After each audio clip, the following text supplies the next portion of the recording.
Listen, I can't be the only one that's thinking that there are hella characters in Naruto that are underrated and deserve better. One of them being Rock Lee. When I tell you the amount of disrespect they did to my boy, it'd be enough to piss off a whole country at this point.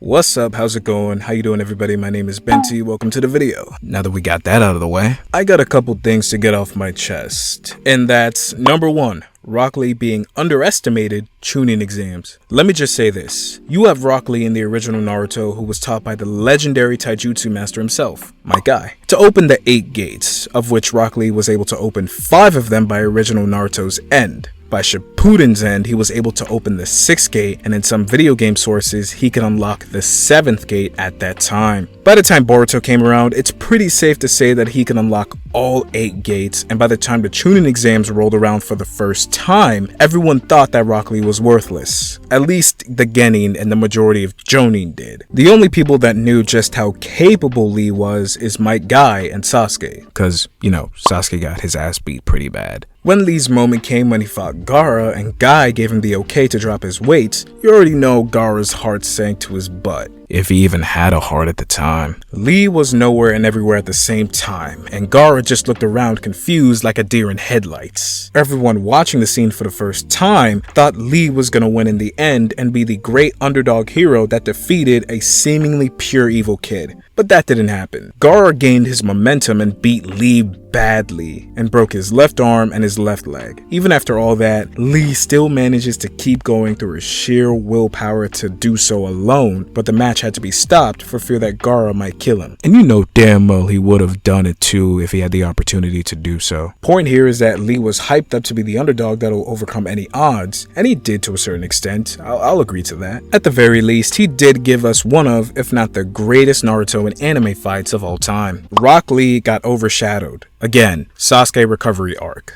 I think we all remember the Sasuke recovery arc if you've seen the original Naruto, so I don't think I need to explain it. Originally, the team that was supposed to recover Sasuke didn't include Lee because he was still injured by his fight with Gaara in the Chunin exams. However, after his long successful surgery had been conducted by Lady Tsunade, Lee was able to catch up with Naruto and save him from an attack by Kimimaro. Like the Gaara fight, the battle seems to be going Lee's way until Kimimaro got tired of the BS and activated his curse seal. Lee got beat pretty bad. Again, when Kimimaro was about to kill Lee, Gaara steps in and defends Lee. Again, we see that Lee is somewhat getting overshadowed after trying to display his abilities. I do get that him being saved by Gaara does open up the possibility of Lee understanding and forgiving Gaara while highlighting Gaara's growth as a person overall, but I can't help but feel somehow that Lee wasn't really hitting any high points in terms of him finishing battles that ends in his absolute victory. Now, I'll be the first to admit that one of Lee's greatest battles and my personal favorite battle that he actually won was against Shira, a fellow Taijutsu user trained by Gaara himself. I think we all can admit that that was a great fight, but like most Naruto characters, not much, more than what the fans wanted, of Rock Lee was displayed. You have him here and there throughout Shippuden. He had his epic fight scenes during the war and before it, and his comedic scenes before and after the war,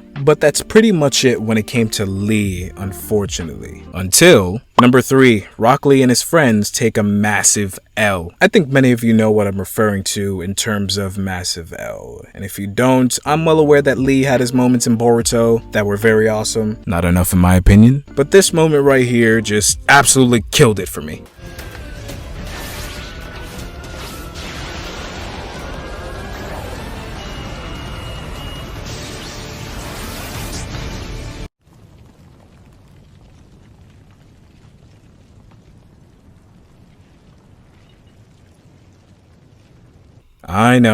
I know, but we gotta talk about it. I don't know about y'all, but when I first saw this scene, it made me want to punch a drywall. So many questions were going through my head. For one, why didn't Lee open any of the gates and just straight up attack Isshiki hoping it'd do something? Fair enough, they were going to fight an Otsutsuki that was leagues ahead of them all in terms of power and knew that they were going to get beat by trying to defend their village, but that moment just trumped Rock Lee's credibility a lot and all the other characters present, especially Konohamaru. I don't think I've ever been so disappointed in my life. That's tough. That's real tough.